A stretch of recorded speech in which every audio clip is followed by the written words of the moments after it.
এক বাকযন্ত্র।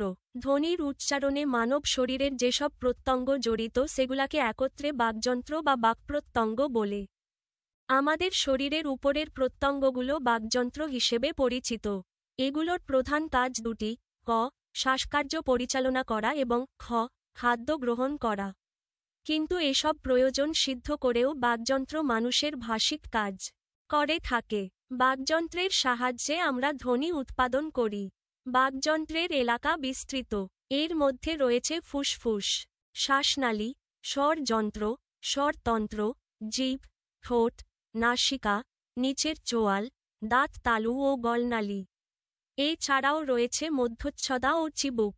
বাকযন্ত্র, speech organs: ঠোঁট, দাঁত, জিহ্বা, শক্ত তালু, কোমল তালু, জিহ্বামূল, নাসারন্ধ্র, নাসিক্য গহ্বর, গলবিল, স্বরযন্ত্র, চোয়াল, উপর চোয়াল, নিচের চোয়াল, খাদ্যতন্ত্র, উপরের অংশ, খাদ্যনালী, শ্বাসতন্ত্র, শ্বাসনালী, ফুসফুস, মধ্যচ্ছদা। চিত্র 2.1 বাকযন্ত্র 2.2 স্বরধ্বনি। যে বাক ধ্বনি উচ্চারণের সময় ফুসফুস আগত বাতাস মুখের মধ্যে কোনোভাবে বাধাপ্রাপ্ত হয় না, সেগুলোই হল স্বরধ্বনি, যেমন অ, আ, ই, উ। কিছু স্বরধ্বনি উচ্চারণের সময় বাতাস বাধাহীনভাবে একই সঙ্গে মুখ ও নাক দিয়ে বের হয়, যেমন আ, ই, এ, ও ইত্যাদি। 2.2 স্বরধ্বনির উচ্চারণ। স্বরধ্বনির উচ্চারণে তিনটি বিষয় বিশেষভাবে গুরুত্বপূর্ণ। এগুলো হল জিভের উচ্চতা, জিভের অবস্থান ও ঠোঁটের আকৃতি। এছাড়া আরও একটি বিষয়কে গুরুত্ব দিতে হয়, তা হল কোমল তালুর অবস্থা। কোমল তালুর অবস্থা অনুযায়ী স্বরধ্বনিগুলোকে মৌখিক ও অনুনাসিক স্বরধ্বনি হিসেবে উচ্চারণ করতে হয়। 2.2.1 জিভের অবস্থা। জিভের যে অংশের সাহায্যে স্বরধ্বনি উচ্চারিত হয়, সেই অংশকে গুরুত্ব দিয়ে স্বরধ্বনিগুলোকে যথাক্রমে ক, সম্মুখ, খ, মধ্য ও গ, পশ্চাৎধ্বনি হিসেবে বিবেচনা করা হয়। ক. সম্মুখ স্বরধ্বনি। জিভের সামনের অংশের সাহায্যে উচ্চারিত স্বরধ্বনিগুলো হল সম্মুখ স্বরধ্বনি।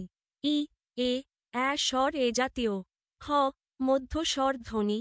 জিভ স্বাভাবিক অবস্থায় থেকে অর্থাৎ সামনে কিংবা পেছনে না সরে যেসব স্বরধ্বনি উচ্চারিত হয়, সেগুলো হল মধ্য স্বরধ্বনি। আ স্বরধ্বনি এ শ্রেণীর। গ. পশ্চাৎ স্বরধ্বনি। এ জাতীয় স্বরধ্বনিগুলো জিভের পেছনের অংশের সাহায্যে উচ্চারণ করতে হয়, যেমন অ, ও, উ। 2.2.2 জিভের উচ্চতা। জিভের উচ্চতা অনুসারে স্বরধ্বনিগুলোকে ক. উচ্চ, খ. নিম্ন, গ. উচ্চ মধ্য ও ঘ. নিম্ন মধ্য স্বরধ্বনি হিসেবে নির্দেশ করা হয়। ক. উচ্চ স্বরধ্বনি। এগুলোর উচ্চারণের সময় জিভ সবচেয়ে উপরে ওঠে, যেমন ই, উ। খ. নিম্ন স্বরধ্বনি। জিভ সবচেয়ে নিচে অবস্থান করে এসব স্বরধ্বনি উচ্চারিত হয়। আ, এ, এ শ্রেণীর ধ্বনির দৃষ্টান্ত। গ. উচ্চ মধ্য স্বরধ্বনি। এ জাতীয় স্বরধ্বনি উচ্চারণের সময় জিভ নিম্ন স্বরধ্বনির তুলনায় উপরে এবং উচ্চ স্বরধ্বনির তুলনায় নিচে থাকে, যেমন এ, ও। ঘ. নিম্ন মধ্য স্বরধ্বনি। এসব স্বরধ্বনি উচ্চারণের সময় জিভ উচ্চ মধ্য স্বরধ্বনির তুলনায় নিচে এবং নিম্ন স্বরধ্বনি থেকে উপরে ওঠে, যেমন অ্যা, ও।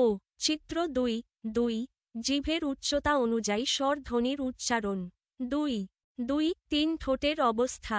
ঠোঁটের অবস্থা অনুযায়ী স্বরধ্বনিগুলোর উচ্চারণে দু ধরনের বৈশিষ্ট্য লক্ষ্য করা যায়: ঠোঁট গোলাকৃত অথবা অগোলাকৃত অবস্থায় থাকতে পারে।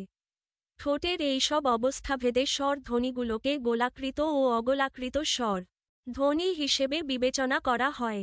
যেসব স্বরধ্বনি উচ্চারণের সময় ঠোঁট গোলাকৃত হয়, সেই স্বরধ্বনিগুলোই হল গোলাকৃত স্বরধ্বনি, যেমন অ, ও, উ। অন্যদিকে যেসব স্বরধ্বনির উচ্চারণে ঠোঁট গোল না হয়ে বিস্তৃত অবস্থায় থাকে, সেগুলোই হল অগোলাকৃত স্বরধ্বনি, যেমন ই, এ, অ্যা। চিত্র 2.3 ঠোঁটের অবস্থা ভেদে স্বরধ্বনি। 2.2.4 হ্রস্ব ও দীর্ঘ স্বর। বিশ্বের বহু ভাষায় একই স্বরধ্বনির দুটি উপলব্ধি আছে। উচ্চারণকালে কিছু স্বরধ্বনি স্বল্পকাল স্থায়ী হয়, সেই তুলনায় অন্যগুলো অধিক সময় স্থায়ী হয়। দীর্ঘস্বর উচ্চারণের সময় আরও দুটি দিক খেয়াল করতে হবে। ক, নিচের চোয়ালের মাংসপেশিতে বেশি চাপ পড়বে এবং খ, মুখ দিয়ে হ্রস্ব স্বর র তুলনায় অধিক বাতাস বের হবে। স্বর র হ্রস্ব দীর্ঘ উচ্চারণ ভেদে দুটি ভিন্ন অর্থবোধক শব্দ তৈরি হয়। যেমন ইংরেজি বিট ও বিট শব্দের উচ্চারণ। প্রথম শব্দের ই ধ্বনি হ্রস্ব আই, আর দ্বিতীয় শব্দের ই দীর্ঘ আই, এবং এই দুই স্বর উচ্চারণের কারণে ইংরেজিতে দুটি ভিন্ন অর্থবাহী শব্দ তৈরি হয়েছে। বাংলা ভাষার সব স্বর ই হ্রস্ব, কিন্তু আমাদের লিখিত ভাষায় কিছু দীর্ঘ বর্ণ রয়েছে। আমরা লিখি নদী, তরী ইত্যাদি। এসব শব্দের স্বর র দীর্ঘ উচ্চারণ হয়তো করা যায়, কিন্তু তাতে দুটি ভিন্ন অর্থবাহী শব্দ তৈরি হয় না। অর্থাৎ লিখিত ভাষায় যা ই থাকুক, আমাদের সব স্বর ই হ্রস্ব। 2.2.5 কোমল তালুর অবস্থা। মৌখিক স্বর ধ্বনি উচ্চারণের সময় বাতাস কেবল মুখ দিয়ে আর অনুনাসিক স্বর ধ্বনি উচ্চারণের সময় বাতাস একই সঙ্গে মুখ ও নাক দিয়ে বের হয়। জানা দরকার কিভাবে বাতাস কখনো মুখ এবং কখনো নাক ও মুখ দিয়ে একসঙ্গে বের হয়। আমাদের মুখের উপরে রয়েছে তালু। এটি দেখতে অনেকটা গম্বুজ আকৃতির। এই তালুর সামনের অংশ শক্ত কিন্তু পেছনের অংশ নরম। বোঝাই যাচ্ছে যে শক্ত প্রত্যঙ্গ স্থির, তা নড়াচড়া করতে পারে না। সে ক্ষমতা আছে কেবল নরম অংশের। নরম বলেই তালুর পেছনের অংশকে বলে কোমল তালু। এই তালুকে আমরা উপরে ওঠাতে পারি আবার নিচে নামাতে পারি। মৌখিক স্বর ধ্বনি উচ্চারণের সময় তা উপরে উঠে গিয়ে নাক দিয়ে বাতাস বেরোনোর পথ সম্পূর্ণ বন্ধ করে দেয়। চিত্র 2.4 মৌখিক ও অনুনাসিক ধ্বনির উচ্চারণ। অনুনাসিক স্বর ধ্বনি উচ্চারণের সময় কোমল তালু নিচে নেমে যায়। এটি তখন এমন অবস্থায় থাকে যে বাতাস একই সঙ্গে মুখ ও নাক দিয়ে বের হতে পারে। এভাবে উচ্চারিত স্বর ধ্বনিগুলোই হল অনুনাসিক স্বর ধ্বনি। বাতাস বের হওয়ার এই দুই ধরন অনুসারে স্বর ধ্বনিগুলোকে ভাগ করা হয়েছে মৌখিক ও অনুনাসিক স্বর ধ্বনি হিসেবে। মৌখিক স্বর র অনুনাসিক উচ্চারণ হলে শব্দের অর্থ বদলে যাবে। বাংলা মৌখিক স্বর ধ্বনি 7টি, অনুনাসিক স্বর ধ্বনিও 7টি। নিচের সারণীতে মৌখিক ও অনুনাসিক স্বর ধ্বনিগুলো উল্লেখ করা হল। সারণী 01 বাংলা মৌখিক ও অনুনাসিক স্বর ধ্বনির তালিকা। ক্রম মৌখিক স্বর। উদাহরণ অনুনাসিক স্বর ধ্বনি। উদাহরণ অর্থ 1 ই বিধি ই বিধি বিদ্ধ করা। 2 এ এরা সাধারণ এ এরা তারা সম্মানীয়। 3 ট্যাক ট্যাক ফলে। 4 বাধা বিপত্তি বাধা বন্ধন আবদ্ধ করা। 5 গদ কবিতা ও গদ আঠা। 6 ওরা সাধারণ ওরা তারা সম্মানীয়। 7 কুড়ি সংখ্যা বিশেষ কুড়ি ফুলের কলি। 2-3 ব্যঞ্জনধ্বনি। যেসব বাক ধ্বনি উচ্চারণে ফুসফুস আগত বাতাস মুখের মধ্যে সম্পূর্ণ বন্ধ বা রুদ্ধ হয় অথবা আংশিকভাবে বন্ধ হয় কিংবা সংকীর্ণ পথে বাতাস বেরিয়ে যাওয়ার সময় ঘর্ষণের সৃষ্টি করে সেগুলোই হল ব্যঞ্জনধ্বনি। যেমন প, ক, ল, স, মো, ন। কিছু ব্যঞ্জনধ্বনি উচ্চারণের সময় বাতাস প্রথমে মুখের মধ্যে সম্পূর্ণ বন্ধ হয়, তারপর কেবল নাক দিয়ে বেরিয়ে যায়। সাধারণত বাংলা বর্ণমালায় উম, ইয়, ন, ন, ম এই 5টি বর্ণকে নাসিক্য ব্যঞ্জন বলা হয়। 2-3 ব্যঞ্জনধ্বনির উচ্চারণ। ব্যঞ্জনধ্বনি উচ্চারণে দুটি বিষয়ে বিশেষভাবে খেয়াল করতে হয়।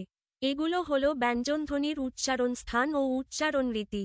যে বাকযন্ত্রের সাহায্যে ধ্বনি উচ্চারিত হয় তাই উচ্চারণ স্থান। উচ্চারণ রীতি বলতে কিভাবে ধ্বনিটি উচ্চারণ করা হয় তাকে বোঝায়।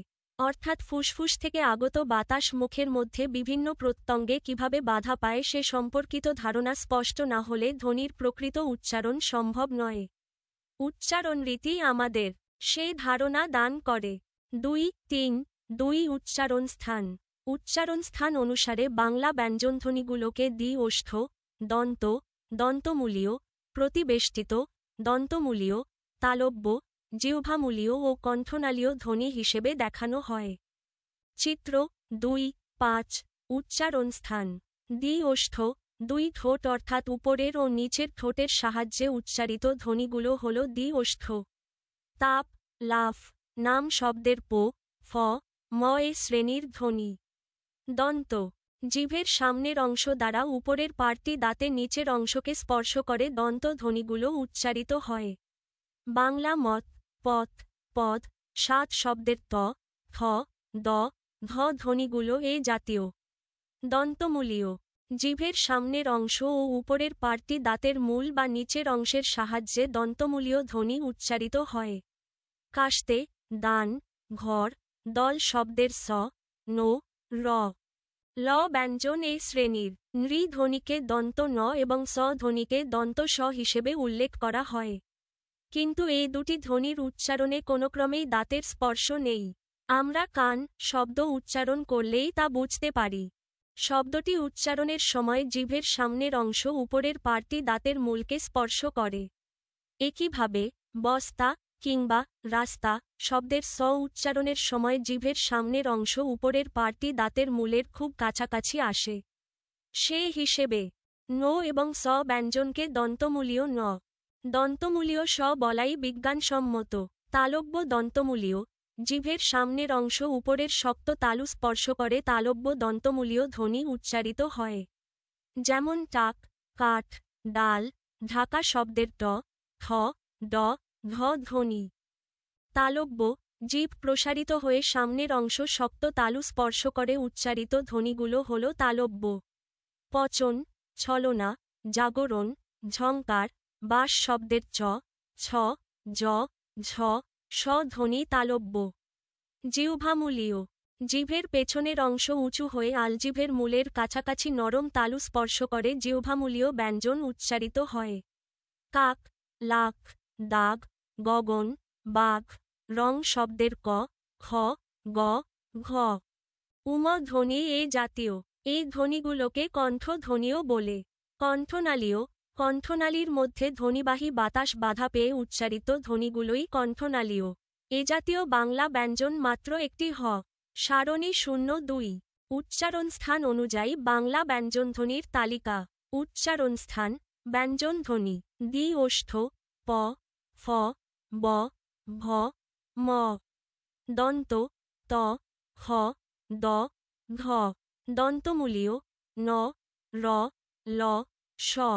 তালব্য দন্তমূলীয় ট, ঠ, ড, ধ।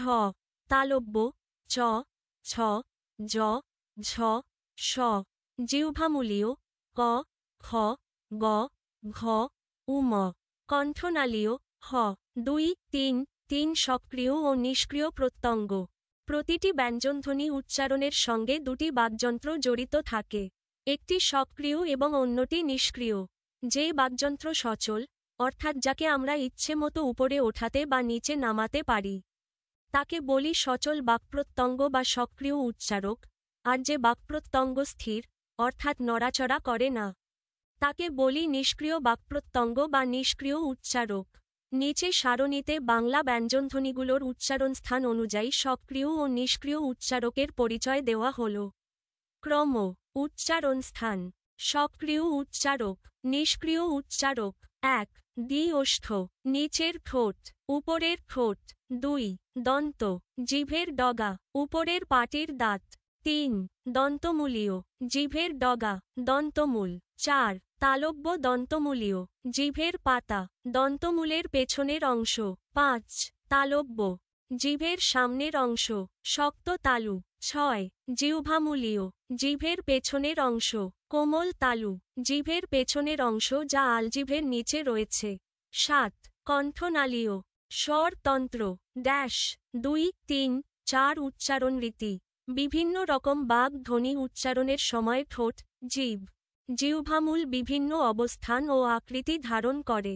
এসব বাক প্রত্যঙ্গের আলোকে ধ্বনি বিচারের প্রক্রিয়াই উচ্চারণরীতি হিসেবে পরিচিত। অন্যভাবে বলা যায়, বায়ুপ্রবাহ কিভাবে বিভিন্ন বাকপ্রত্যঙ্গে বাধাপ্রাপ্ত হয়, তাই হল উচ্চারণরীতি। বায়ুপ্রবাহের এই বাধার প্রকৃতি বিচার করে, অর্থাৎ উচ্চারণরীতি অনুসারে ব্যঞ্জনধ্বনিগুলোকে ১. স্পৃষ্ট স্পর্শ, ২. ঘর্ষণজাত, ৩. কম্পিত, ৪. তাড়িত, ৫. পার্শ্বিক ও নৈকট্যমূলক ধ্বনি হিসেবে বিবেচনা করা হয়। নিচে এগুলো আলোচনা করা হল। 1. স্পৃষ্ট, স্পর্শ। মুখের মধ্যে ফুসফুস আগত বাতাস প্রথমে কিছুক্ষণের জন্য সম্পূর্ণ রুদ্ধ বা বন্ধ হয় এবং এরপর মুখ দিয়ে বেরিয়ে গিয়ে উচ্চারিত ধ্বনিগুলোই হল স্পৃষ্ট। যেমন বক শব্দের ক, পাট শব্দের ট। উচ্চারণ স্থান অনুযায়ী স্পৃষ্ট ধ্বনিগুলো এভাবে দেখানো যায়। জিহ্বামূলীয় ক, খ, গ, ঘ, তালব্য চ, ছ, জ, ঝ। তালব্য দন্তমূলীয় ট, ঠ, ড, ভ দন্ত ত, খ, দ, ঘ। ওষ্ঠ প, ফ, ব, ভ। 2. নাসিক্য। যেসব ব্যঞ্জন উচ্চারণের সময় বাতাস কেবল নাক দিয়ে বের হয় সেগুলো হল নাসিক্য ব্যঞ্জন। যেমন আম, ধান, ব্যাং, ব্যাং শব্দের ম, ন, ঘ। উচ্চারণ স্থান অনুসারে নাসিক্য ব্যঞ্জনধ্বনিগুলো হল দ্বি ওষ্ঠ ম, দন্তমূলীয় ন, জিহ্বামূলীয় উম। 3. ঘর্ষণজাত। এ জাতীয় বাক ধ্বনি উচ্চারণে বাকযন্ত্র দুটি খুব কাছাকাছি আসে, কিন্তু একসঙ্গে যুক্ত না হওয়ায় একটি প্রায় বদ্ধ অবস্থার সৃষ্টি হয়। ফলে ফুসফুস আগত বাতাস বাধা পায় ও সংকীর্ণ পথে বের হওয়ার সময় ঘর্ষণের সৃষ্টি করে। বাতাসের ঘর্ষণের ফলে উচ্চারিত হয় বলে এগুলোকে ঘর্ষণজাত ধ্বনি বলে। এই ঘর্ষণকে শীষ দেওয়ার আওয়াজের সদৃশ ভেবে এগুলোকে শীষ ধ্বনিও বলে। বাংলা ঘর্ষণজাত ব্যঞ্জন তিনটি স, স এবং হ। আসমান, দাস, হাট শব্দের উচ্চারণে আমরা এই ধ্বনিগুলো পাই। উচ্চারণ স্থান অনুযায়ী এই তিনটি ঘর্ষণজাত ধ্বনিকে এভাবে দেখানো যায়। দন্তমূলীয় স, তালব্য স, কণ্ঠনালীয় হ। 4. কম্পিত। জিভ কম্পিত হয়ে উচ্চারিত হয় বলে এ জাতীয় ধ্বনিগুলোকে এ পরিচয় চিহ্নিত করা হয়। বাংলা ভাষায় এই শ্রেণীর ধ্বনি মাত্র একটি র। 5. তা ঋত। এ জাতীয় ধ্বনিগুলো উচ্চারণের সময় জিভের সামনের অংশ উল্টে গিয়ে উপরের পার্টটি দাঁতের মূলে একটিমাত্র টোকা দেয়। সেই হিসেবে এগুলোকে টোকাজাত ধ্বনিও বলে। বাংলা বড়, গাঢ় শব্দের র, র ধ্বনি তা ঋত। 6. পার্শ্বিক। এ জাতীয় ধ্বনি উচ্চারণের সময় বাতাস জিভের পেছনের এক পাশ বা দু পাশ দিয়ে বেরিয়ে যায় এবং জিভ দাঁত অথবা দন্তমূলে অবস্থান করে। তাল, শাল, দল প্রভৃতি শব্দে আমরা যে ল ধ্বনি শুনি তা পার্শ্বিক। 2, 3, 5 ঘোষ ও অঘোষ ব্যঞ্জন। আমাদের গলার মধ্যে একটি বাক্প্রত্যঙ্গ আছে। একে বলে স্বরযন্ত্র। স্বরযন্ত্রের ভেতরে আরও দুটি প্রত্যঙ্গ রয়েছে, স্বররন্ধ্র ও স্বরতন্ত্র। কিছু বাক ধ্বনি উচ্চারণের সময় শেষের বাক্প্রত্যঙ্গটি অর্থাৎ স্বরতন্ত্র কম্পিত হয়। স্বরতন্ত্রের কম্পনের ফলে উচ্চারিত ধ্বনিই হল ঘোষ। স্বরধ্বনি সাধারণত ঘোষ হয়, কিন্তু ব্যঞ্জনধ্বনির ক্ষেত্রে কখনো কখনো ব্যতিক্রম ঘটে। কিছু ব্যঞ্জন উচ্চারণে স্বর তন্ত্র কম্পিত হয়, এগুলো হল ঘোষ ব্যঞ্জন। আর যেগুলোর উচ্চারণে স্বরতন্ত্র কম্পিত হয় না সেগুলো হল অঘোষ ব্যঞ্জন। স্বরতন্ত্রের কম্পন অনুযায়ী ব্যঞ্জনধ্বনিগুলোকে এভাবে উল্লেখ করা যায়: অঘোষ ক, খ, চ, ছ, ট, ঠ, ত, থ, প, ফ, শ, ষ, স, হ, ঘোষ গ, ঘ, উম, জ, ঝ, য়, ড, ঢ, ন, দ, ধ, ন, ব, ভ, ম, জ, র, ল, র, র। স্বরযন্ত্র স্বরতন্ত্র। চিত্র 2, 19 স্বরযন্ত্র ও স্বরতন্ত্র।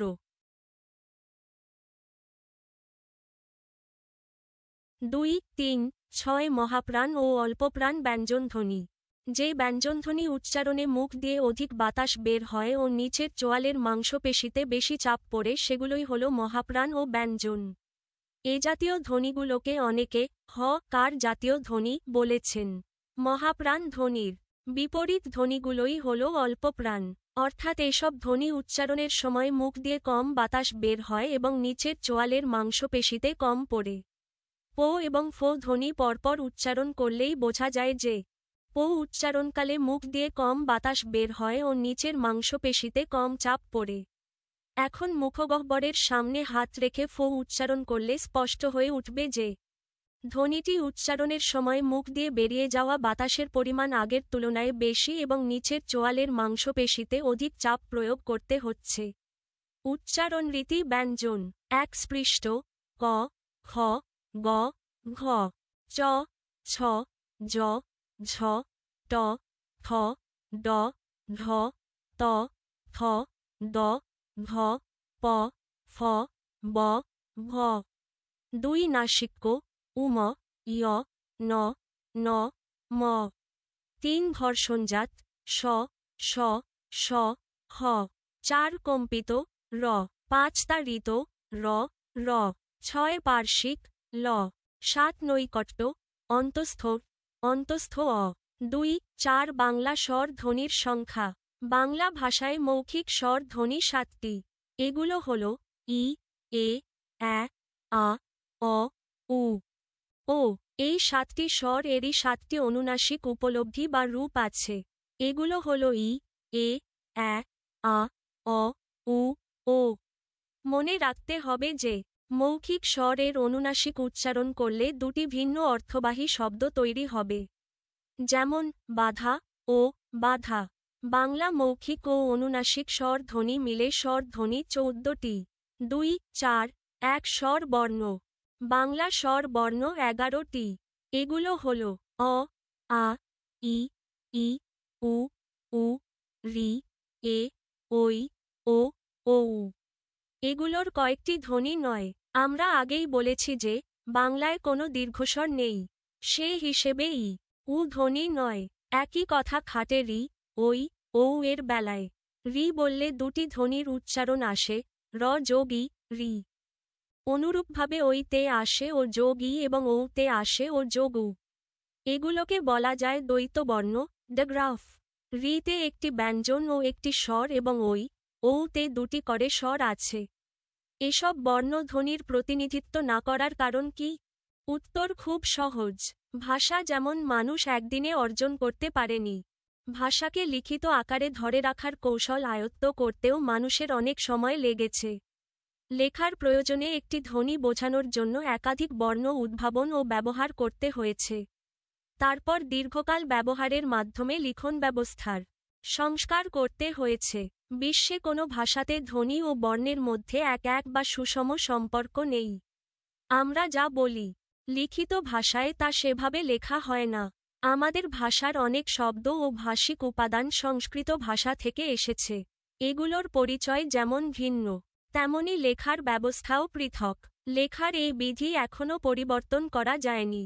তা সম্ভবও নয়। ইংরেজি, লাতিন, গ্রিক, জার্মান ইত্যাদি ভাষার শব্দ ও ভাষিক উপাদান রয়েছে।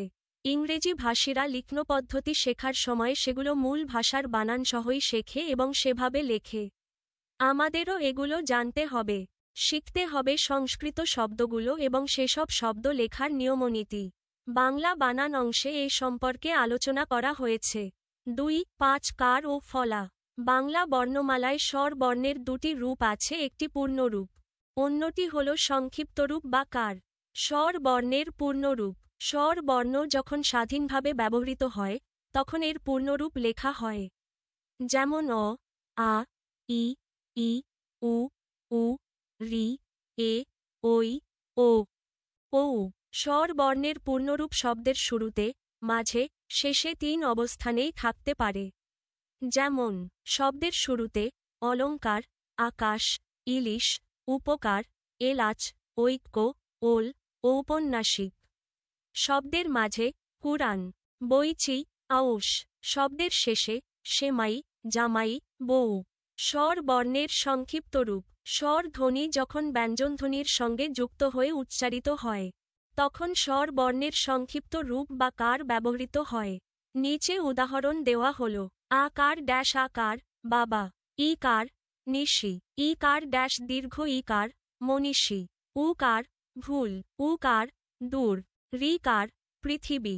একার, জেলে। ঐকার স্ল্যাশ ঐকার, হইচই।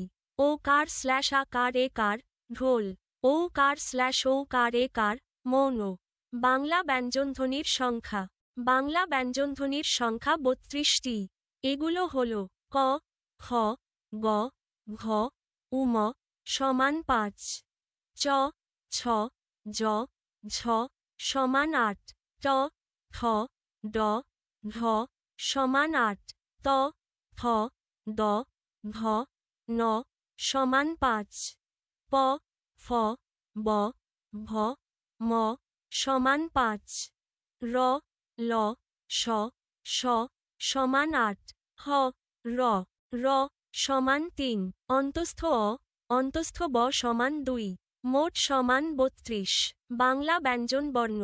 বাংলা ব্যঞ্জনবর্ণের যে তালিকা আমরা পাই তাতে বর্ণ রয়েছে 39টি। এগুলো হল ক, খ, গ, ঘ, উম সমান 5, চ, ছ, জ, ঝ, ইয় সমান 5, ট, ঠ, ড, ঢ, ন সমান 5, ত, থ, দ, ধ, ন সমান 5, প, ফ, ব, ভ, ম সমান 5, জ, র, ল সমান 3, স, ষ, স, হ সমান 8, র, র, অ, অত সমান 8, অনুস্বর সমান 3, মোট সমান 39।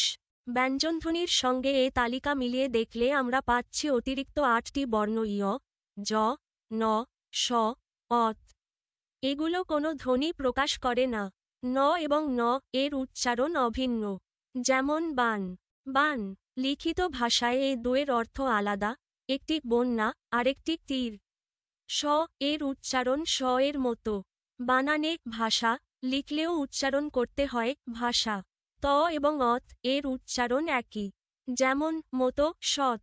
উম এর উচ্চারণেও কোনো পার্থক্য নেই। যেমন ব্যাং, ব্যাং। বিসর্গ শুরুর ফার্স্ট ব্র্যাকেট বিসর্গ এবং চন্দ্রবিন্দু শুরুর ফার্স্ট ব্র্যাকেট চন্দ্রবিন্দু স্বতন্ত্র বর্ণ নয়। এগুলো ধ্বনি প্রকাশের বা উচ্চারণ নির্দেশের অনুচিহ্ন। আরবিতে যেমন হরকত আছে এগুলো তেমনই। ইয় এর উচ্চারণ কখনো অ যেমন মিয়া, মিয়া, মি, মিও। কখনো দন্তমূলীয় ন ধ্বনির মতো, যেমন ব্যঞ্জন, ব্যঞ্জন, লাঞ্ছনা, লাঞ্ছনা। বিসর্গের চার সাহায্যে ধ্বনির দ্বিত্ব উচ্চারণ বোঝায়। যেমন অতঃপর উচ্চারণ করতে হয় অতঃপর। প্রাতরাশ এর থেকে বড় প্রাতরাশ। অনুরূপ নির্দেশ ব্যঞ্জনের নিচে অন্তস্থ ব, ব দিয়ে করা হয়। যেমন বিশ্ব, বিশ্ব, অশ্ব, অশ্ব। চন্দ্রবিন্দুর সাহায্যে স্বর র অনুনাসিকতা বোঝায়। যেমন আ এর থেকে বড় আ, ই এর থেকে বড় ই, উ এর থেকে বড় উ। জ এর উচ্চারণ জ এর মতো। যেমন যদি এর থেকে বড় যদি, যাই, যাই। 2, 6 ব্যঞ্জন বর্ণ। ব্যঞ্জনধ্বনি প্রকাশের জন্য যেসব বর্ণ ব্যবহার করা হয় সেগুলোই ব্যঞ্জন বর্ণ। বাংলা ভাষার ব্যঞ্জনবর্ণগুলো লেখার সময় কয়েকভাবে লেখা হয়। তখন এগুলোকে বিভিন্ন নামে উল্লেখ করা হয়। নিচে এসব আলোচনা করা হল। ব্যঞ্জনবর্ণের পূর্ণরূপ। ব্যঞ্জনবর্ণ যখন স্বাধীনভাবে ব্যবহৃত হয় তখন এর পূর্ণরূপ লেখা হয়। ব্যঞ্জনবর্ণের পূর্ণরূপ শব্দের শুরুতে, মাঝে, শেষে 3 অবস্থানে থাকতে পারে। যেমন শব্দের শুরুতে কলম, খাতা, গগন, ঘর। শব্দের মাঝে পাগল, সকল, সজল, সাজ। শব্দের শেষে অলোক, বাঘ, বৈশাখ, রোগ। ব্যঞ্জনবর্ণের সংক্ষিপ্ত রূপ। স্বর বর্ণ যেমন ব্যঞ্জনবর্ণের সাথে যুক্ত হলে আকৃতির পরিবর্তন হয়, তেমনি কিছু ব্যঞ্জনবর্ণ কিছু স্বর বর্ণ কিংবা ব্যঞ্জনবর্ণের সাথে যুক্ত হলে আকৃতির পরিবর্তন হয় এবং সংক্ষিপ্ত রূপে ব্যবহৃত হয়। ব্যঞ্জনবর্ণের এই সংক্ষিপ্ত রূপকে ফলা বলে। যে ব্যঞ্জনটি যুক্ত হয় তার নাম অনুসারে ফলার নামকরণ হয়। যেমন ম এ জ ফলা, মোক। ম এ র ফলা, ম্র। ম এ ল ফলা, ম্লো। ম এ ব ফলা, মোব। ফলার রূপ এরকম: জ ফলা, ব্যাং, ধান্য, সহ্য। ব ফলা, শ্বাস, বিল্ল, অশ্ব। ম ফলা, পদ্ম, সম্মান, স্মরণ। র ফলা, প্রমাণ, শ্রান্ত, ক্ষিপ্র। ন ফলা, রত্ন, স্বপ্ন, যত্ন। ল ফলা, অম্ল, ম্লান, ক্লান্ত। 2, 7 যুক্ত ব্যঞ্জনবর্ণ ও বিশ্লেষণ। 2 বা তার চেয়ে বেশি ব্যঞ্জনধ্বনির মধ্যে কোনো স্বরধ্বনি না থাকলে ব্যঞ্জনধ্বনি দুটি একত্রে লেখা হয়। যেমন ব যোগ অ যোগ ক যোগ ত যোগ আ সমান বক্তা। এখানে দ্বিতীয় বর্ণ ক যোগ ত এর মূল রূপ পরিবর্তিত হয়ে কোক্ত হয়েছে। যুক্ত ব্যঞ্জন কয়েক ধরনের হতে পারে, যেমন দ্বিত্ব ব্যঞ্জন, সাধারণ যুক্ত ব্যঞ্জন। ক দ্বিত্ব ব্যঞ্জন, একই ব্যঞ্জন পরপর দুবার ব্যবহৃত হলে তাকে দ্বিত্ব ব্যঞ্জন বলে, যেমন উচ্চ, চ যোগ চ, বিপন্ন, ন যোগ ন, সজ্জন, জ যোগ জ, সম্মান, ম যোগ ম। খ সাধারণ যুক্ত ব্যঞ্জন, ব্যঞ্জন দ্বিত্ব ছাড়া সব ব্যঞ্জন সংযোগকে সাধারণ যুক্ত ব্যঞ্জন বলে, যেমন লক্ষ্য, ক যোগ স, বক্র, ক যোগ র, পন্থা, ন যোগ থ, বন্ধ, ন যোগ ধ। কয়টি ব্যঞ্জন যুক্ত হয়ে যুক্ত ব্যঞ্জন গঠিত হচ্ছে, তার উপর নির্ভর করে সাধারণ যুক্ত ব্যঞ্জন কয়েক রকমের হয়, যেমন দুটি ব্যঞ্জনের সংযোগ, ক যোগ ত সমান কোক্ত, রক্ত, দ যোগ ধ সমান অর্ধ, বৃদ্ধ। তিনটি ব্যঞ্জনের সংযোগ, জ যোগ জ যোগ ব সমান যজ, উজ্জ্বল, ম যোগ প্র সমান স্প্র, সম্প্রদান। চারটি ব্যঞ্জনের সংযোগ, ন যোগ ত যোগ র যোগ জ সমান অন্ত্র, স্বাতন্ত্র। চেনা বা শনাক্তকরণের সুবিধা বা অসুবিধার দিক থেকে যুক্ত ব্যঞ্জন দু প্রকারে নির্দেশ করা হয়, ক স্বচ্ছ যুক্ত ব্যঞ্জন ও খ অস্বচ্ছ যুক্ত ব্যঞ্জন। যেসব যুক্ত ব্যঞ্জনের মধ্যকার প্রতিটি বর্ণের রূপ স্পষ্ট, সেগুলাকে স্বচ্ছ যুক্ত ব্যঞ্জন বলে, যেমন অঙ্খ, উম যোগ খ, শঙ্খ, পঙ্খী, স্ত, স যোগ ত, রাস্তা, সমস্ত, মোপ, ম যোগ প, কম্পন, কম্পিউটার, সচ, স যোগ চ, পশ্চিম, আশ্চর্য, অন্দ, ন যোগ দ, আনন্দ, সুন্দর। যেসব যুক্ত ব্যঞ্জনের মধ্যকার সব কটি বা কোনো কোনো বর্ণের রূপ স্পষ্ট নয়, সেগুলাকে অস্বচ্ছ যুক্ত ব্যঞ্জন বলে, যেমন ক্র, ক যোগ র, আক্রমণ, চক্র, খ, ক যোগ স, শিক্ষা, লক্ষ্য, হো, হ যোগ ম, রুক্ষ, ব্রাহ্মণ, গথ, গ যোগ ধ, দুগ্ধ, মুগ্ধ, ত্র, ত যোগ র, পত্র, নেত্র, অথ, ত যোগ থ, উত্থান, উত্থিত, হো, হ যোগ ন, অনহ, বনি, স্ন, স যোগ ন, উষ্ণ, তৃষ্ণা, অঞ্জ, য় যোগ জ, গঞ্জ, সঞ্জয়, যো, জ যোগ য়, অজ্ঞ, বিজ্ঞান, অঞ্চ, য় যোগ চ, 50, মঞ্চ। যুক্ত ব্যঞ্জনবর্ণ বিশ্লেষণ, যুক্ত ব্যঞ্জনবর্ণকে বিশ্লেষণ করাই যুক্ত ব্যঞ্জনবর্ণ বিশ্লেষণ। যুক্ত ব্যঞ্জনবর্ণগুলো বিশ্লেষণ করলে যে রূপ পাওয়া যায় তা নিচে দেখানো হল।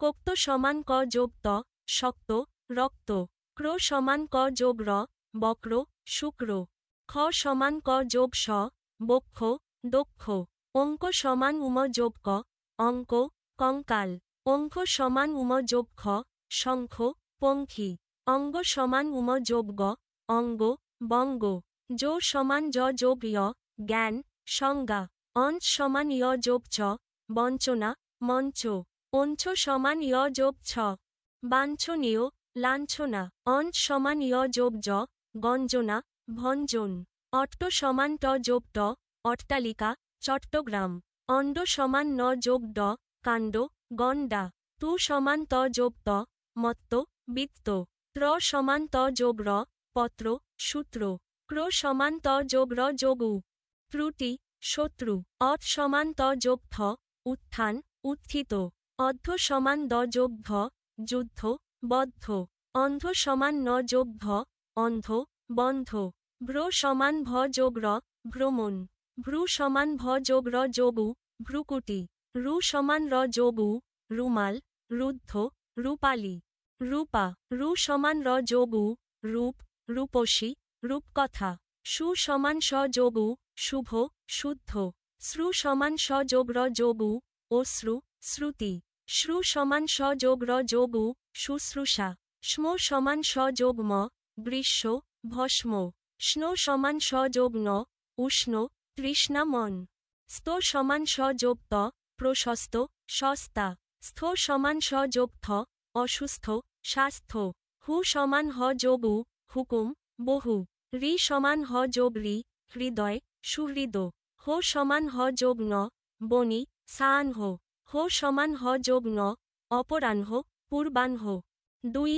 8 ধ্বনি পরিবর্তন, সন্ধি, পূর্বের ও পরের ধ্বনির প্রভাবে ধ্বনির যে পরিবর্তন তাই ধ্বনি পরিবর্তন। যেমন এক যোগ টি সমান একটি। একটি শব্দের পূর্বের ধ্বনিটি হল আর পরের ধ্বনি ই। স্বর ধ্বনি দুটি উচ্চারণের দিক থেকে এক শ্রেণীর নয়। হল নিম্ন মধ্য স্বর ধ্বনি আর ই হল উচ্চ স্বর ধ্বনি। এখানে সেভাবেই যোগ ই সমান এর থেকে বড় হয়েছে। সন্ধিতে এভাবেই ধ্বনি পরিবর্তিত হয়। সন্ধি শব্দের অর্থই হল মিলন, অর্থাৎ দুটি ধ্বনি মিলে একটি ধ্বনি হয়। যেমন মহা যোগ আকাশ সমান মহাকাশ, দিক যোগ অন্ত সমান দিগন্ত। প্রথম উদাহরণে আ যোগ আ সমান আ এবং দ্বিতীয় উদাহরণে ক যোগ অ সমান ক এর থেকে বড় গ হয়েছে। সন্ধির ফলে ধ্বনি কিভাবে পরিবর্তিত হয় তা ধ্বনিতাত্ত্বিক প্রতিবেশ লক্ষ্য করলে বোঝা যায়।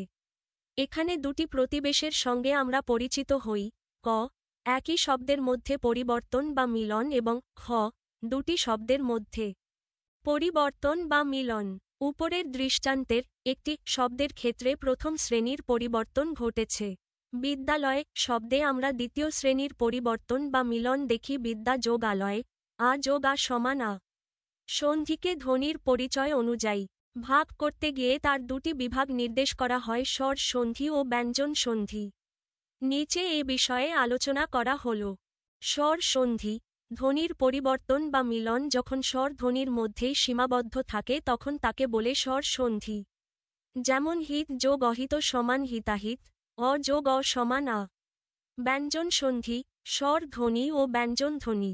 ব্যঞ্জনধ্বনি ও স্বর ধ্বনি বা ব্যঞ্জনধ্বনি ও ব্যঞ্জনধ্বনি মিলে যে সন্ধি হয় তাকে ব্যঞ্জন সন্ধি বলে। যেমন মুখ যোগ ছবি সমান মুখচ্ছবি, অ যোগ ছ সমান অচ্ছ, উৎ যোগ চারণ সমান উচ্চারণ, ত যোগ চ সমান উচ্চ। 2.8 এক স্বর সন্ধি, সূত্র ও উদাহরণ। বাংলা ভাষায় আগত সংস্কৃত শব্দগুলোর সন্ধির নিয়ম ওই ভাষার ব্যাকরণ দ্বারা নির্দিষ্ট করে দেওয়া আছে। এগুলো আমাদের সেভাবেই শিখতে ও ব্যবহার করতে হবে। উদাহরণে এগুলো সেভাবেই দেখানো হল। 1 অ ধ্বনির পরে অ থাকলে উভয় মিলে আ হয়।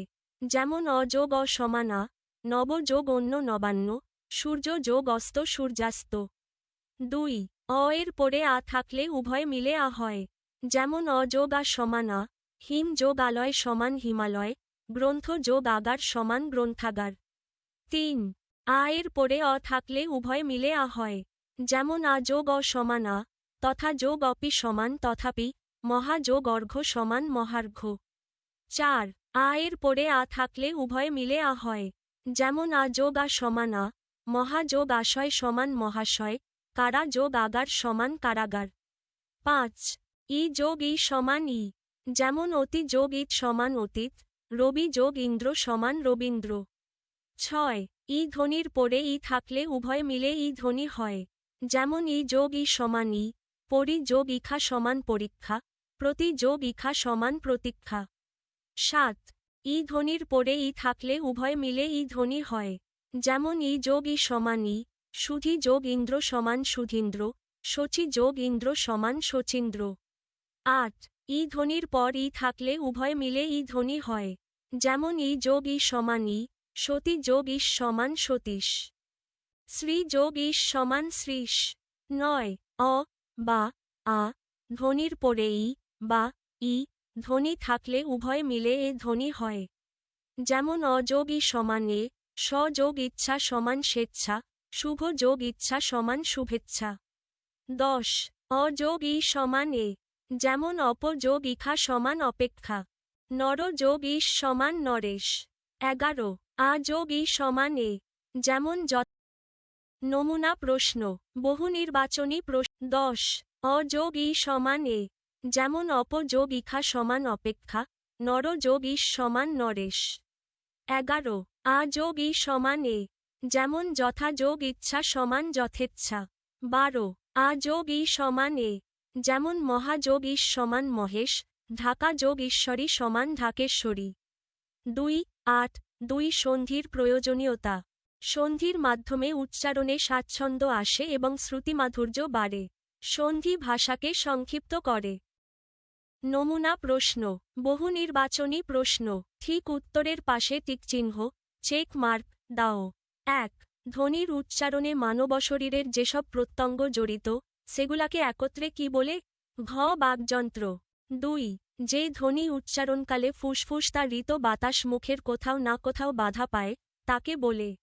খ ব্যঞ্জন ধ্বনি। 3. বাগযন্ত্রের সাহায্যে আমরা কি উৎপাদন করি? ক ধ্বনি। 4. বাগযন্ত্রের উপাদান কোনটি?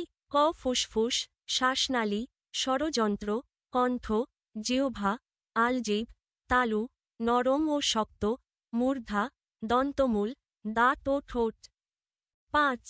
যে বাগ ধ্বনি উচ্চারণের সময় ফুসফুস আগত বাতাস মুখের মধ্যে কোনোভাবে বাধাপ্রাপ্ত হয় না সেগুলাকে কি বলে? ক স্বর ধ্বনি। 6.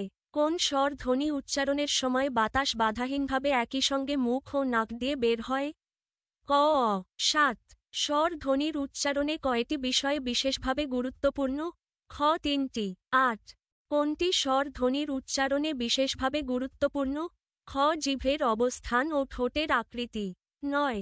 কোমল তালুর অবস্থা অনুযায়ী স্বর ধ্বনিগুলোকে যে জাতীয় স্বর ধ্বনি হিসেবে উচ্চারণ করতে হয় তা হল: এ মৌখিক স্বর ধ্বনি, বি অনুনাসিক স্বর ধ্বনি, ক এ ও বি। 10. জিভের সামনের অংশের সাহায্যে উচ্চারিত স্বর ধ্বনিগুলোকে কি বলে? ক সম্মুখ স্বর ধ্বনি। 11. জিভ স্বাভাবিক অবস্থায় থেকে, অর্থাৎ সামনে কিংবা পেছনে না সরে যেসব স্বর ধ্বনি উচ্চারিত হয় সেগুলাকে কি বলে? খ মধ্য স্বর ধ্বনি। 12. জিভের পেছনের অংশের সাহায্যে উচ্চারণ করতে হয় যে স্বর ধ্বনি তাকে কি বলে? গ পশ্চাৎ স্বর ধ্বনি। 13. জিভ সবচেয়ে উপরে উঠিয়ে যে স্বর ধ্বনি উচ্চারণ করতে হয় তাকে কি বলে? গ উচ্চ স্বর ধ্বনি। 14. জিভ সবচেয়ে নিচে অবস্থান করে যে স্বর ধ্বনি উচ্চারণ করতে হয় তাকে কি বলে? খ নিম্ন স্বর ধ্বনি। 15. জিভ নিম্ন স্বর ধ্বনির তুলনায় উপরে এবং উচ্চ স্বর ধ্বনির তুলনায় নিচে থেকে যে স্বর ধ্বনি উচ্চারণ করতে হয় তাকে কি বলে? ঘ নিম্ন মধ্য স্বর ধ্বনি। 16. জিভ উচ্চ মধ্য স্বর ধ্বনির তুলনায় নিচে এবং নিম্ন স্বর ধ্বনি থেকে উপরে উঠে যে স্বর ধ্বনি উচ্চারণ করতে হয় তাকে কি বলে? ক নিম্ন মধ্য স্বরধ্বনি, যেমন অ্যা, অ। 17. ঠোঁটের অবস্থা অনুযায়ী স্বর ধ্বনিগুলোর উচ্চারণে কয় ধরনের বৈশিষ্ট্য লক্ষ্য করা যায়? ক 2. 18. উচ্চ সম্মুখ স্বর ধ্বনির উদাহরণ কোনটি? গ ই। 19. যেসব স্বর ধ্বনি উচ্চারণের সময় ঠোঁট গোলাকৃত হয় সেই স্বর ধ্বনিগুলোকে কি বলে? ক গোলাকৃত স্বর ধ্বনি। 20. গোলাকৃত স্বর ধ্বনি কোনটি? ক অ। 21. যেসব স্বর ধ্বনির উচ্চারণে ঠোঁট গোল না হয়ে বিস্তৃত অবস্থায় থাকে সেগুলাকে কি বলে? খ অগোলাকৃত স্বর ধ্বনি। 22. অগোলাকৃত স্বর ধ্বনি কোনটি? গ এ। 23. মৌখিক স্বর র অনুনাসিক উচ্চারণ হলে কি ঘটে? ঘ শব্দের অর্থ বদলে যায়। 24. কোমল তালু নিচে নেমে গিয়ে কোন স্বর ধ্বনি উচ্চারণ করে? ক অনুনাসিক স্বর ধ্বনি। 25. একই সঙ্গে মুখ ও নাক দিয়ে বের হয়ে যে ধ্বনি উচ্চারিত হয় তাকে কি বলে? খ অনুনাসিক স্বর ধ্বনি। 26. কোন ব্যঞ্জনধ্বনি উচ্চারণের সময় বাতাস প্রথমে মুখের মধ্যে সম্পূর্ণ বন্ধ হয় তারপর কেবল নাক দিয়ে বেরিয়ে যায়? সাধারণত বাংলা বর্ণমালায় উম, ইয়, ন, ন, ম এই 5টি বর্ণকে নাসিক্য ব্যঞ্জন বলা হয়। খ এটি মহাপ্রাণ কণ্ঠ ধ্বনি। ল এটি পার্শ্বিক ধ্বনি, বাতাস জিভের দুপাশ দিয়ে বের হয়। ট এটি অল্পপ্রাণ মূর্ধন্য ধ্বনি। থ এটি মহাপ্রাণ দন্ত ধ্বনি। উদাহরণ: ম, ন, উম, ইয় ইত্যাদি বাংলা নাসিক্য ব্যঞ্জন ধ্বনি। 27. ব্যঞ্জনবর্ণের সংক্ষিপ্ত রূপের নাম কি? খ ফলা। 28.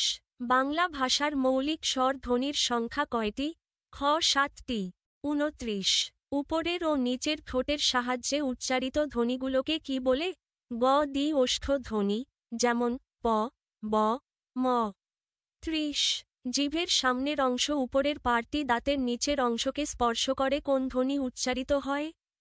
খ দন্ত ধ্বনি। উদাহরণ হল ত, থ, দ, ধ। 31. জিভের সামনের অংশ ও উপরের পার্টি দাঁতের মূল বা নিচের অংশের সাহায্যে কোন ধ্বনি উচ্চারিত হয়? ক দন্তমূলীয় ধ্বনি। 32. জিভের সামনের অংশ পেছনে কুঞ্চিত বা বাঁকা হয়ে কোন ধ্বনি উৎপাদিত হয়? ক প্রতিবেষ্টিত ধ্বনি, যা মূর্ধন্য ব্যঞ্জনধ্বনির অন্তর্ভুক্ত, যেমন ট, ঠ, ড, ধ, ন। 33 জিভের সামনের অংশ উপরে গিয়ে শক্ত তালু স্পর্শ করে কোন ধ্বনি উচ্চারিত হয়? ঘ তালব্য দন্তমূলীয় ধ্বনি। 34 জিভ প্রসারিত হয়ে সামনের অংশ শক্ত তালু স্পর্শ করে কোন ধ্বনি উচ্চারিত হয়? ঘ তালব্য ধ্বনি। 35 জিভের পেছনের অংশ উঁচু হয়ে আলজিভের মূলের কাছাকাছি নরম তালু স্পর্শ করে কোন ধ্বনি উচ্চারিত হয়?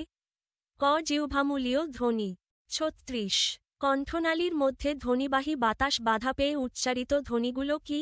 গ কণ্ঠনালীয়। 37 জিহ্বামূলীয় ধ্বনি কোনটি? ক খ। 38 কণ্ঠনালীয় ধ্বনি কোনটি? গ হ। 39 প্রতিটি ধ্বনি উচ্চারণের সময় কয়টি বাগযন্ত্র সম্পৃক্ত থাকে? গ 4টি। 40 ত থ দ ধ ধ্বনিগুলোর উচ্চারণের স্থান কয়টি? ঘ দন্ত। 41 কোনটি সক্রিয় উচ্চারক? ক জিভের ডগা। সঠিক উত্তর ক জিভের ডগা এবং গ কোমল তালু। ব্যাখ্যা যেসব প্রত্যঙ্গ নড়াচড়া করে বা কোনো অবস্থানের পরিবর্তন ঘটিয়ে ধ্বনি তৈরিতে ভূমিকা রাখে সেগুলাকে সক্রিয় উচ্চারক বলে। যেমন ঠোঁট, জিভ। কোমল তালু এখানে ক ও গ উভয়ই সক্রিয়, তবে জিভকে সবচেয়ে গুরুত্বপূর্ণ সক্রিয় উচ্চারক ধরা হয়। 42 কোনটি নিষ্ক্রিয় উচ্চারক?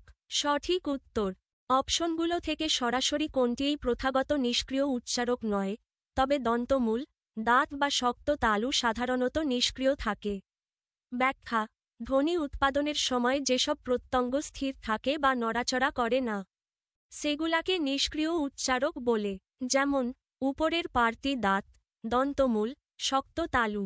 আপনার অপশনের কোমল তালু এবং জিভ হল সক্রিয়। 43 উচ্চারণ রীতি অনুসারে ব্যঞ্জনধ্বনিগুলোকে বলা হয়। ক স্পষ্টধ্বনি। 44 মুখের মধ্যে ফুসফুস আগত বাতাস প্রথমে কিছুক্ষণের জন্য সম্পূর্ণ রুদ্ধ বা বন্ধ হয় এবং এরপর মুখ দিয়ে বেরিয়ে গিয়ে উচ্চারিত ধ্বনিগুলোকে কি বলে? খ স্পৃষ্ট। 45 যেসব ব্যঞ্জন উচ্চারণের সময় বাতাস কেবল মুখ দিয়ে বের হয় সেগুলাকে কি ধ্বনি বলে?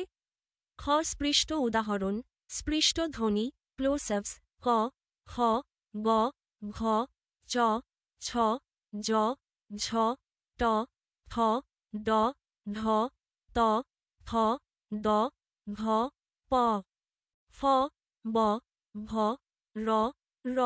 46 ঘর্ষণজাত ধ্বনি আর কি ধ্বনি হিসেবে পরিচিত? গ শীষ, শীষ ধ্বনি স স স। 47 যে ধ্বনি উচ্চারণকালে জিভ কম্পিত হয় তাকে কি ধ্বনি বলে? ঘ কম্পিত। কম্পিত ধ্বনি র।